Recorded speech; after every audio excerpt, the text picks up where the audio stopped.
வணக்கம். நம்ம இன்னைக்கு என்ன பார்க்க போறோம்னா, நெறைய பேருகிட்ட ஒரே ஒரு சந்தேகம் இருக்குது. நான் ஒரு ஃபார்ம் லேண்ட் வாங்கலாமா?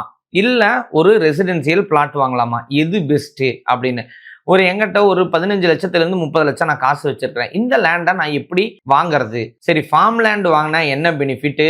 இல்ல ரெசிடென்ஷியல் பிளாட்ஸ் வாங்குனா என்ன பெனிஃபிட்? அப்படிங்கிறத இந்த வீடியோவுல டீட்டெயிலா சொல்றேன். நீங்க இதான் ஃபர்ஸ்ட் டைம் யூசரா இருந்தா, கண்டிப்பா இந்த சேனல சப்ஸ்கிரைப் பண்ணிட்டு வாங்க. இல்ல, இதுக்கு முன்னாடியே நான் வந்து பார்த்துருக்கிறேன் அப்படின்னா, கண்டிப்பா மறக்காம புடிச்சிருந்தா ஷேர் பண்ணுங்க. உங்களோட கமெண்ட் என்னன்னு சொல்லுங்க. உங்களோட ஆதரவு எப்பவும் வரவேற்கத்தக்கது. பொதுவாவே இந்த மியூச்சுவல் ஃபண்ட்ஸா இருக்கட்டும், கோல்டா இருக்கட்டும், இது எல்லாமே ஒரு டைப் ஆஃப் இன்வெஸ்ட்மெண்ட் தான். ஸோ இந்த இன்வெஸ்ட்மெண்ட் எல்லாம் கெட்டதா? அப்ப லேண்ட்ல பண்ணா தான் நல்லதான்னா, எப்பவுமே நம்ம ஒரு இன்வெஸ்ட்மெண்ட்டை ஸ்பேர் பண்ணி வைக்கணும் அப்படிங்கிறது தான் நம்ம சொல்றோம். ஸோ அதுல வந்து கோல்டு அண்ட் தென் வந்து மியூச்சுவல் ஃபண்ட்ஸ், இது ரெண்டுமே ஃபிளக்சுவேஷன்ஸ் கொஞ்சம் இருக்குது. ஆனா லேண்டை பொறுத்தவரையிலும் லாஸ்ட் ஒரு 10 வருஷ கம்பேரிசன்ஸ்ல பார்க்கும்போது ரேட் வந்து ஃபிளக்சுவேஷன்ஸ் இருக்கிறதே இல்லை. நம்ம வாங்கினது அப்படியே இருந்ததே ஒழிய நமக்கு டவுன் ஆனது அப்படிங்கிறது நமக்கு எப்பவுமே நம்ம பார்த்தது இல்லை. அதுக்கான மேத்தமெட்டிக்கல் ஃபார்முலா ஏதாவது இருக்குதா? இல்ல லீகல் ரூல்ஸ் ஏதாவது இருக்குதா? இல்ல ஹிடன் சார்ஜஸ் ஏதாவது இருக்குதா? அப்படிங்கிறது தான் நம்ம முழுசா பார்த்துருவோம். இப்ப ஒரு ஒரு என்ட்ரி டிக்கெட் அண்ட் சைசிங் பத்தி நம்ம டிஸ்கஸ் பண்ணிடுவோம். ஃபர்ஸ்ட் வந்து ஒரு ரெசிடென்ஷியல் பிளாட். இந்த ரெசிடென்ஷியல் பிளாட்டை நான் வந்து ஒரு செவ்வாப்பேட்டைன்னு எடுத்துக்கலாம். உதாரணத்துக்கு செவ்வாப்பேட்டை மாதிரி இடத்துல நான் வாங்குறேன் அப்படின்னா, இன்னைக்கு வந்து ஒரு 1500லேருந்து ஒரு 2000 ரூபா ஸ்கொயர் ஃபீட்டு, இல்லை 2500 அந்த மாதிரி ஸ்கொயர் ஃபீட் ரேட்டில் நான் வாங்குறேன் அப்படின்னு எடுத்துக்கிட்டாலும், அப்ராக்சிமேட்டாக ஒரு 1200 ஸ்கொயர் ஃபீட் வாங்கினேன் அப்படின்னா, அந்த லேண்ட் வந்து ஒரு 30 லட்சம் ரூபா வரக்கூடிய இடமா இருக்கும். இது பட்ஜெட்ல இருக்கக்கூடிய இடம்னா, இன்னைக்கு இது ஒரு பட்ஜெட் பிளேஸ் அப்படின்னு நம்ம பார்க்கலாம். இப்போ நம்ம ஃபார்ம் லேண்டை பார்த்தீங்க அப்படின்னா, சரி செவ்வாய்ப்பேட்டை சொன்னோமா, அதுலேருந்து எடுத்துக்கிட்டேன் கடம்பத்தூர், அப்புறம் மனுவூர், இதெல்லாம் நீங்கள் எடுத்து பார்த்தீங்கன்னா அப்படியே தலைகீழாக மாறும். நீங்கள் ரேட் பிளேஸே வந்து 400லேருந்து 800 ரூபாய்க்குள்ள தான் வரும். அப்போ நீங்கள் ஃபார்ம் லேண்டாக வாங்கினீங்கன்னா ஏக்கர் கணக்கில் வாங்கலாம் அந்த 30 லட்சத்துக்கு. சரி, அப்போ ஏக்கர் கணக்கில் நான் வாங்கி வச்சுட்டேன் அப்படின்னா அதை நம்ம யூஸ் பண்ணிக்க முடியுமானா, ரேட்டு வந்து செவ்வாய்ப்பேட்டையிலேருந்து மணவூராக இருக்கட்டும், இதெல்லாம் கொஞ்சம் தள்ளி இருக்கிறதுனால உங்களுக்கு ரேட் கம்மியாக இருக்கும். ஃபார்ம் லேண்ட் இன்னைக்கு நிறைய கிடைக்குதாங்க அப்படிங்கிறதுனால நீங்கள் ஒரு ஏக்கர் கணக்கில் அங்கே வாங்கிட முடியும் அப்படிங்கிறது தான் யதார்த்தமான உண்மை. இந்த விஷயத்தை பொறுத்தவரையிலும், சைசிங் பொறுத்தவரையிலும் சுருக்கமாக சொல்லணும் அப்படின்னா, ஒரு 30 லட்சத்துக்கு நான் ஏக்கரா வாங்கினா நல்லதா, இல்லை ஒரு அரை கிரவுண்ட் வாங்கிக்கிட்டா நல்லதா அப்படின்னு கேட்டால், சைசிங் மட்டும் எனக்கு முக்கியம் அப்படின்னு வாங்குறவங்க ஏக்கரா வாங்கக்கூடியது தான் நல்லது. அதில் ஃபார்ம் லேண்ட் அப்படிங்கிறது ஒரு வின்னர் அப்படின்னே நம்ம எடுத்துக்கலாம். ரெண்டாவது, சரி இதில் வந்து எது அப்ரிசியேஷன் ஸ்பீடு கொடுக்கும், எது இன்டரிம் வேல்யூஸ் கொடுக்கும் அப்படிங்கிறத நம்ம பார்த்துடலாம். ஃபர்ஸ்ட் ரெசிடென்ஷியல் பிளாட்ஸை பொறுத்தவரை, ரெசிடென்ஷியல் பிளாட்டோட க்ரோத் வந்து எப்பவுமே கிராஜுவலாக இன்க்ரீஸ் ஆகிட்டே இருக்கும். பக்கத்தில் ஏதாவது ரயில்வே ஸ்டேஷன்ஸ் வந்தாலும் சரி, இல்லை ரோட் ஃபெசிலிட்டிஸ் வந்தாலும் சரி, இல்லை இண்டஸ்ட்ரீஸ் வந்தாலும் சரி, இதோட க்ரோத் அப்படிங்கிறது ஒரு 2x 3xக்கு கன்வெர்ட் ஆகக்கூடிய இடத்துல எப்பவுமே இருந்துகிட்டே இருக்கும். ஸோ இப்போ நம்ம செவ்வாய்ப்பேட்டையெல்லாம் சொன்னதுனால பக்கத்தில் சிபிஆர்ஆர், இப்போ சென்னை பெரிஃபெரல் ரிங் ரோடெல்லாம் வரதுனால இந்த வேல்யூ, லேண்ட் வேல்யூ ஏறுமா அப்படின்னா 100% லேண்ட் வேல்யூ ரைஸ் ஆகும். 3 வருஷத்துல நீங்க பார்த்தீங்க அப்படின்னா ஒரு பெரிய மாற்றம் வந்து அந்த இடத்துல வரும். நீங்க அப் டு மணவூர் வரையும் கூட எடுத்துக்கோங்க. நீங்க ஒரு திருவாலாங்காடு இதெல்லாம் எடுத்துக்கிட்டீங்கனாலுமே பெரிய மாற்றம். செவ்வாய்ப்பேட்டையிலேருந்து எடுத்துக்கிட்டா ஒரு பெரிய மாற்றம் கிரியேட் ஆகும். ஒரு 3 வருஷத்துல பெரிய வேல்யூ வரும். இதை நீங்க சேல்ஸ் ஈஸியாக பண்ணிட முடியுமா அப்படின்னா, கண்டிப்பா சீக்கிரம் சேல்ஸ் பண்ணிட முடியும். சரி, இந்த இடத்துல இருந்து எனக்கு ஏதாவது இன்கம் ரெண்டல் வருமா அப்படின்னா, வெறும் பிளாட்டுக்கு கண்டிப்பா எந்த ஒரு ரெண்டல் இன்கமும் வராது. ரெசிடென்ஷியல் பிளாட்ஸை பொறுத்தவரையிலும் அதோட வேல்யூ ஹைக் ஆகும் அப்படிங்கிறது எல்லாத்துக்குமே தெரிஞ்ச விஷயம். ஆனால் கம்பல்சரி அதுலேருந்து ரெவன்யூ ஜெனரேட் ஆகாது.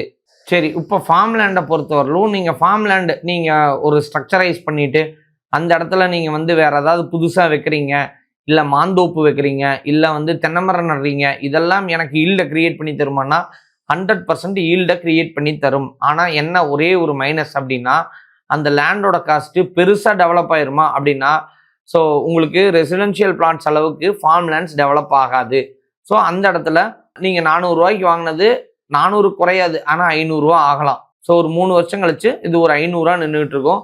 இன்னொன்று, லிக்விடேட் பண்ணுறது நீங்கள் ரெசிடென்ஷியல் பிளாட்ஸ் ஈஸியாக பண்ணிட முடியும். ஃபார்ம் லேண்ட்ஸ் லிக்விடேட் பண்ண முடியாது கஷ்டம். ஏன்னா அது வந்து மிகையாக இருக்கிறவங்க தான் வாங்கக்கூடியது அப்படிங்கிறதுனால அதை வாங்குறவங்க ரொம்பவே கஷ்டமாக தான் இருக்கும். அதே மாதிரி இந்தியன் ரூல்ஸ் படி அக்ரிகல்ச்சரல் இன்கம் அப்படிங்கிறது 100% tax free under the section 10:1. அதில் வந்து 100% இன்கமாக வரக்கூடியது டேக்ஸ் ஃப்ரீக்குள்ளே வர்றதுனால உங்களுக்கு ஈல்டை நீங்கள் மொத்தமாக யூஸ் பண்ணிட முடியும். தேர்ட் ரவுண்டை பொறுத்தவரையிலும் லீகல் கம்ப்ளைன்சஸ் அண்ட் மெயின்டெனன்ஸ். நீங்கள் ரெசிடென்ஷியல் பிளாட் வாங்குறதா இருந்தால் அப்படின்னா டிடிசிபி அண்டு ரெரா அப்ரூவ்டு இருக்குதா அப்படின்னு பார்த்துக்கிட்டிங்க அப்படின்னா 99% உங்கள் சிபில் நல்லா இருந்துச்சு அப்படின்னா உங்களுக்கு லோன் அப்படிங்கிறது கேரண்டியாக கிடைக்கும். அதே மாதிரி உங்களோட இடத்த நீங்கள் வந்து 100% வந்து ஒரு காம்பவுண்ட் வால் கிரியேட் பண்ணி இல்லை நீங்கள் ஒரு இது கிரியேட் பண்ணி நீங்கள் செட் பண்ணிக்க முடியும். ஆனால் அக்ரிகல்ச்சர் லேண்டில் சில சிக்கல்லாம் இருக்குது. இது வந்து சில மாநிலத்தில் வந்து உரிமை சட்டம் அப்படின்னு சொல்லுவாங்க. அது என்ன அப்படின்னா, நீங்கள் உங்கள் அப்பா ஃபார்மராக இருந்தால் மட்டும்தான் நீங்கள் வந்து அந்த ஃபார்ம் லேண்ட் வாங்க முடியும் அப்படிங்கிற சில சட்டங்கள்லாம் இருக்குது தமிழ்நாட்டில். ஆனால் அந்த மாதிரிலாம் இல்லை. ஆனால் நீங்கள் வந்து பட்டா சிட்டா 7:12 வந்து எக்ஸ்ட்ராக்ட்ஸ் எல்லாம் சரியாக இருக்குதான்னு செக் பண்ணி வாங்க வேண்டியது உங்களோட கடமை. ரெண்டாவது, என்க்ரோச்மெண்ட் வந்து ரெசிடென்சியல் ஃப்ளாட்ஸில் கம்மியாக இருக்கும். ஏன்னா நீங்கள் காம்பவுண்ட் போட்டுருவீங்க, சம்டைம்ஸ் அது கேட்டட் கம்யூனிட்டியாக இருக்கும், சம்டைம்ஸ் வந்து உங்களுக்கு நீங்கள் பார்க்கக்கூடிய இடத்துல தான் அந்த ப்ராப்பர்ட்டி இருக்கலாம். ஆனால் நீங்கள் ஃபார்ம் லேண்ட் அப்படின்னு போய் கொஞ்சம் தள்ளி டிஸ்டன்ஸில் வாங்கும்போது என்ன ஆகும் அப்படின்னா, அடிக்கடி நீங்கள் பார்க்க முடியாமல் போகிறதுக்கான வாய்ப்புகள் இருக்கும்.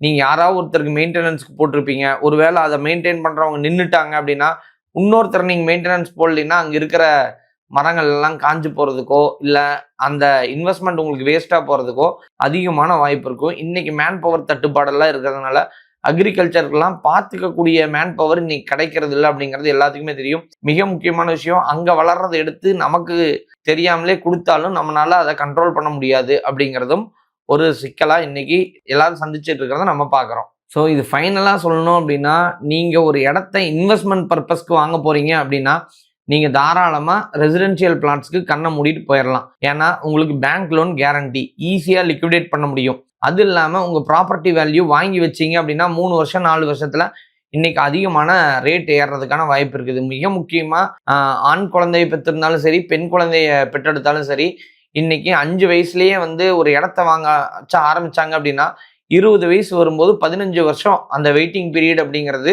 அவங்களுக்கு அன்னைக்கு ஒரு 1000ல் வாங்கி வச்சது அந்த 15 வருஷத்துல பல லட்சம் ரூபாய்க்கோ ஈவன் கோடி ரூபாய்க்கோ போகிறதுக்கான வாய்ப்புகள் ஜாஸ்தி அப்படிங்கிறது நம்ம எல்லாத்துக்குமே தெரிஞ்ச விஷயம். இன்னைக்கு நிறைய பேர் நகைக்கு பதிலாக லேண்டு பத்திரத்தெல்லாம் கொடுக்குறாங்க அப்படிங்கிறது நம்ம நிறைய பேப்பர்ல எல்லாம் படிக்கிறோம். ஸோ இன்னைக்கு பொன் எது அப்படின்னு கேட்டிங்கன்னா ரெசிடென்சியல் பிளாட்ஸ் எப்போவுமே ஒரு பொண்ணாவே இருக்கும், அதுக்குன்னு ஒரு மதிப்பு அதிகமாக இருக்கும் அப்படிங்கிறத நம்ம பார்க்கலாம். சரி, யாரெல்லாம் ஃபார்ம் லேண்டு போகலாம் அப்படின்னா, நான் எந்த ஒரு மணி டிபெண்டாகவும் இல்லை, நான் பேங்க் லோன் எனக்கு தேவையில்லை, நான் வந்து ஒரு 10 ப்ராப்பர்ட்டி வச்சிருக்கிறேன், எனக்கு கொஞ்சம் ரெஸ்ட் பிளேஸ் வேணும். சரி, அங்கே வந்து எனக்கு ஆள் போடுறதெல்லாம் எனக்கு ஒரு மேட்ரே இல்லை, எனக்கு ஒருத்தன் போனால் இன்னொருத்தன்னு எனக்கு ஆள்லாம் பார்த்துருவேன். இல்லை, அதுக்கெல்லாம் நான் வந்து ஒரு ஏஜென்சிகிட்ட பேசிட்டேன், இவர் போனால் இன்னொருத்தன்னு எனக்கு பிளேஸ் பண்ணி கொடுத்துருவாங்க, நான் வந்து வாரத்தில் ஒரு நாள் என் ஃபேமிலியோட போய் ஸ்பெண்ட் பண்ணிட்டு வரணும், இல்லை மாசத்துல ஒரு நாள் ரெஸ்ட் எடுத்துட்டு வரணும், எனக்கு ஒரு ஃபார்ம் லேண்ட் கண்டிப்பாக வேணும், ரிலாக்ஸேஷனுக்கு நாங்கள் போகணும், எனக்குன்னு ஒன்று வேணும் அப்படின்னு நினச்சா நீங்கள் தாராளமாக ஃபார்ம் லேண்டு போகலாம். ஸோ நான் இது ஒன்று வச்சு கண்ணுன்னு பார்க்கணுன்னு நினச்சா நீங்கள் ரெசிடென்சியல் பிளாட்ஸ் எனக்கு ஆல்ரெடி இருக்குது, நான் எந்த டிபெண்டாகவும் இல்லை, லைஃபுக்கும் டிபெண்டாகவும் இல்லை, ஸோ நான் இருக்கிற பீரியடை பீஸ்ஃபுல்லாக என்ஜாய் பண்ணணும், எனக்கு எல்லாமே எல்லா செல்வங்களும் இருக்குன்னு நினச்சா நீங்கள் கண்டிப்பாக ஃபார்ம் லேண்டு போகலாம். ஸோ இந்த வீடியோ உங்களுக்கு பிடிச்சிருக்குது அப்படின்னு நினைக்கிறேன். பிடிச்சிருந்தது அப்படின்னா நீங்கள் தாராளமாக கமெண்ட்டில் சொல்லலாம். நீங்கள் ஏதாவது லேண்டு சம்மந்தமான கேள்விகள் இருந்துச்சு அப்படின்னா நீங்கள் தாராளமாக ஸ்க்ரீனில் தெரியுற இந்த நம்பருக்கு என்னை கூப்பிட்டு என்னென்ன கேட்கணும் அப்படிங்கிறத வரிசைப்படுத்தி நீங்கள் கேளுங்க, கட்டாயம் உங்களுக்கு ஆன்சர் பண்ணுறேன். ஒருவேளை எடுக்க முடியல அப்படின்னா நீங்கள் தாராளமாக வாட்ஸ்அப் பண்ணுங்கள், கண்டிப்பாக உங்களுக்கு காலில் கனெக்ட் பண்ணுறோம். சரி, நான் அதிகமாக சொல்கிறது இந்த வீடியோலையும் ஃபைனலாக சொல்கிறேன், நீங்கள் நிலமோ இடமோ வீடோ வாங்கணும் அப்படின்னா கண்டிப்பாக உங்களுக்கு அதுக்கேற்ற பணம் மட்டும் போதாது. பணம் இருந்தால் எல்லாமே வாங்கிட முடியும்னா இன்றைக்கி எத்தனை பேர் கோர்ட் கேஸில் நிற்கிறாங்க. ஸோ அதுக்கேற்ற அறிவும் கண்டிப்பாக தேவை. அந்த அறிவை நாங்கள் தேடி எங்களுக்கு தெரிஞ்ச வகையில் இருக்கிற இன்ஃபர்மேஷனை ஸோ உங்கள்கிட்ட கொட்டி கொடுத்துக்கிட்டு இருக்கிறோம். இந்த லேண்ட் டீல்ஸ் அப்படிங்கிற ஒரு இதை வந்து நாங்கள் ஸ்டார்ட் பண்ணதுலேருந்து இன்னைக்கு வரையும் ஒரு பொது நிலைப்பாடோட உங்களுக்கு கொடுத்துக்கிட்டு இருக்கிறோம். உங்களுக்கு பிடிச்சிருந்தது அப்படின்னா சப்ஸ்கிரைப் பண்ணுங்கள். இந்த இடம் வாங்கணும்னு நினைக்கக்கூடிய ஃப்ரெண்ட்ஸ் அண்ட் ஃபேமிலிஸ்க்கு கட்டாயம் ஷேர் பண்ணுங்கள். அடுத்த வீடியோவில் உங்களை சந்திக்கிறேன். நன்றி.